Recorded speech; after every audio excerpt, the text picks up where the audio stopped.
بسم اللہ الرحمن الرحیم. السلام علیکم. کلاس 7 سبجیکٹ عربک لیکچر 5، یعنی آپ لوگوں کی کتاب لغت القرآن میں سے یہ لیکچر 5 دیا جا رہا ہے. لیکچر 5 جو آپ لوگوں کا ہے وہ بھی جو ہے نا حصہ قواعد النحو سے ہیں.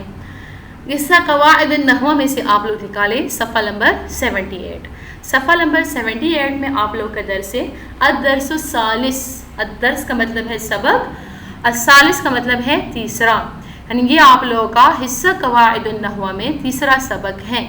تیسرا سبق آپ لوگوں کا ہے اسم فعل حرف کے بارے میں. اسم فعل حرف کلمے کی قسمیں. کلمے کی 3 قسم ہیں. نمبر 1 اسم، نمبر 2 فعل، نمبر 3 حرف. اردو عربی زبان میں جتنے بھی کلمات استعمال ہوتے ہیں ان میں سے کوئی بھی کلمہ 3 حالتوں سے خالی نہیں ہو سکتا، یعنی وہ یا تو اسم ہوگا یا فعل ہوگا یا حرف. اس اعتبار سے کلمے کی 3 قسمیں ہوئیں، اسم، فعل، حرف. اب دیکھیں کلمے کی قسمیں. دیکھیں پہلے آپ لوگوں نے جو ہے نا وہ کلمے کی تعریف کی تھی. کلمے کی تعریف آپ لوگوں نے یہ کی تھی کہ بامعنی لفظ ہو اور ایک وقت میں ہمیں ایک معنی دے تو اسے کیا کہتے ہیں؟ کلمہ کہا جاتا ہے. اور اب کلمے کی اقسام. کلمے کی 3 قسمیں ہیں، اسم، فعل، حرف. یعنی اردو زبان میں، عربی زبان میں جتنے بھی کلمات ہوتے ہیں تو وہ 3 حالتوں سے خالی نہیں ہوں گے. یا تو وہ اسم ہوں گے، یا تو وہ فعل ہوں گے، یا تو وہ کیا ہوں گے؟ حرف ہوں گے. ان تینوں چیزوں میں سے ایک چیز کا ہونا لازمی ہے. اسم کا ہونا، فعل کا ہونا یا حرف کا ہونا کیا یہ لازمی ہے. تو کلمے کی قسمیں کے ساتھ آپ لوگ کوسچن لکھیں. کلمے کی کتنی قسمیں ہیں؟ کلمے کی کتنی قسمیں کون کون سی ہیں؟ تو آپ لوگوں کا آنسر ہوگا کلمے کی 3 قسمیں ہیں، اسم، فعل، حرف. نمبر 1 اسم کی طرف ہم آتے ہیں. اسم کسے کہتے ہیں؟ اسم وہ کلمہ ہے جو اکیلا اپنے معنی دیتا ہے مگر اس میں کوئی زمانہ، ماضی، حال، مستقبل نہیں پایا جاتا. اسم کے معنی ہے نام، لہٰذا یہ انسانوں، جانوروں اور دیگر اشیاء کے ناموں کے طور پر استعمال ہوتا ہے. مثلاً حامد، خالد، ڈاکٹر، بھڑی، اونٹ، گھوڑا، بکرا، ہاتھی، دن، رات، زمین، آسمان، سورج، چاند، یہ سب اسم ہیں.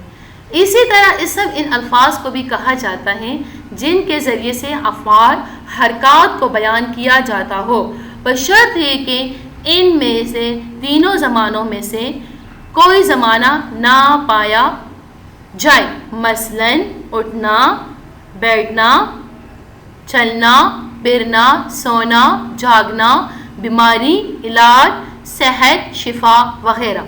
اسم کو انگریزی میں ناؤن کہتے ہیں. اب دیکھیں یہ ہوگی اسم کی تعریف. اسم کسے کہتے ہیں؟ اسم وہ کلمہ ہے جو اکیلے اپنی معنی دیتا ہے مگر اس میں کوئی زمانہ نہیں پایا جاتا. دیکھیں اسم ایک ایسا لفظ ہے، ایسا کلمہ ہے جو ہمیں اکیلے معنی دیتا ہے، یعنی اگر ان میں سے ہم فعل یا حرف کو نہ ملائیں تب بھی جو ہے نا یہ ہمیں معنی دیتا ہے مگر اس میں کوئی زمانہ نہیں پایا جاتا. اس میں کوئی زمانہ نہیں پایا جاتا. اب دیکھیں میں کہوں حامد، خالد، تو حامد اور خالد یہ ایک اسم ہے، اور حامد، خالد کہنے کے ساتھ ساتھ لوگوں کے ذہن جو ہے نا وہ شخصیت کی طرف وہ چلے جاتے ہیں، تو اس میں کوئی زمانہ نہیں ہے حامد خالد میں. یا میں کہوں ڈاکٹر، اونٹ، گھوڑا، بکرا، ہاتھی، دن، رات وغیرہ سارے جو ہے نا اسم ہیں.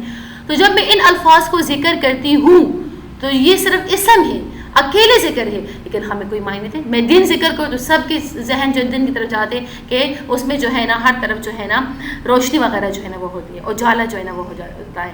تو اسی طرح جب میں رات کو ذکر کروں تو سب کے ذہن جو ہے نا وہ رات کی طرف کے اس میں اندھیری ہوتی، تاریکی جو ہے نا وہ چھا جاتی ہے. آسمان کو ذکر کروں تو سب کے ذہن جو ہے چھا جاتی ہے اللہ کے تخلیق کی طرف کہ اس نے آسمان کو پیدا فرمایا. تو دیکھیں اسے اسم کہا جاتا ہے جو اکیلے معنی دے دے، اس میں کوئی زمانہ موجود نہ ہو. سمجھ آ گئی اس کی؟ تو آپ لوگ اسم کے ساتھ کوسچن لکھیں. اسم کی تعریف کریں مثال سمیت. تو اسم کی تعریف آپ لوگوں کی ہوں گی، اسم وہ کلمہ ہے جو اکیلے اپنے معنی دیتا ہے مگر اس میں کوئی زمانہ، ماضی، حال، مستقبل نہیں پایا جاتا. جیسے کہ آپ لوگ ذکر کریں مثلاً حامد، خالد، ڈاکٹر وغیرہ وغیرہ. پھر دیکھیں آخر میں آپ لوگ دیکھیں اسم کو انگریزی میں ناؤن کہتے ہیں. اس کے ساتھ آپ لوگ کوسچن لکھیں اسم کو انگریزی میں کیا کہتے ہیں، یا اسم کو انگلش میں کیا کہتے ہیں، اسم کو انگریزی میں کیا کہتے ہیں. تو آپ لوگوں کا آنسر ہوگا اسم کو انگریزی میں ناؤن کہتے ہیں. پھر آتے فعل کی طرف. فعل وہ کلمہ ہے جو اکیلے اپنے معنی دیتا ہو اگر اس میں تینوں زمانے میں سے کوئی ایک زمانہ بھی پایا جاتا ہو.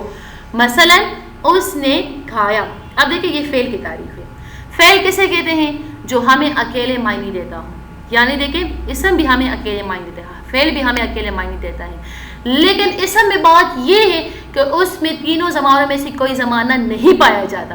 رہ گیا فعل تو اس میں تینوں زمانوں یعنی ماضی, حال, مستقبل میں سے کوئی نہ کوئی ایک زمانہ کیا ہوگا؟ وہ موجود ہوگا. مثلا اس نے کھایا, اس نے کھایا.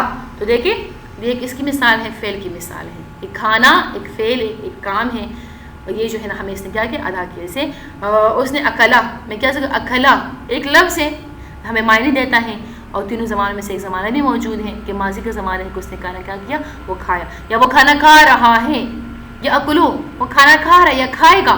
تو اس میں جو ہے نا اس میں حال کا زمانہ بھی ہو سکتے اور مستقبل کا زمانہ بھی ہو سکتے. جیسے کیا کہا ہے؟ فعل. اسم فعل میں یہ فرق ہے. اچھا اسم بھی اکیلے معنی دیتے ہیں لیکن اسم میں تینوں زمانوں میں سے کوئی زمانہ نہیں پایا جاتا.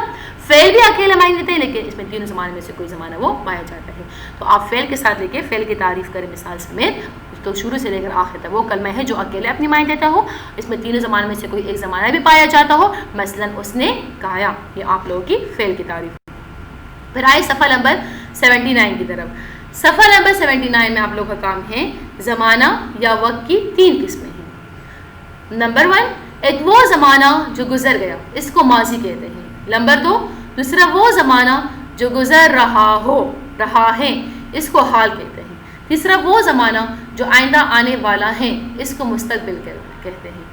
وہ کرتے ہیں اب جو نہ کیا تھا نہ کریں گے. اس مصرے میں تینوں زمانوں کی مثالیں ہیں. فعل کو انگریزی میں ورب کہتے ہیں. اب دیکھیں زمانہ یا وقت, آپ لوگوں نے پڑھ لیا نا کہ فعل میں تینوں زمانوں میں سے ایک زمانہ موجود ہوگا. یہ آپ لوگ بار بار پڑھ چکے ہیں کہ زمانہ یا وقت کی کتنی قسمیں ہیں؟ زمانہ یا وقت کی 3 قسمیں ہیں. نمبر وہ زمانہ جو گزر گیا ہو تو اس کو کیا کہتے ہیں؟ ماضی کہتے ہیں. نمبر 2 وہ زمانہ جو ابھی ہو رہا ہو تو اس کو کیا کہتے ہیں؟ حال. تیسرا وہ زمانہ جو آئندہ آنے والا ہو تو اس کو کیا کہتے ہیں؟ مستقبل کہتے ہیں. اب دیکھیں مثال, وہ کرتے ہیں تو کون سا زمانہ ہے؟ یہ حال کا زمانہ, یہ حال کی مثال ہے. نمبر 2 جو نہ کیا تھا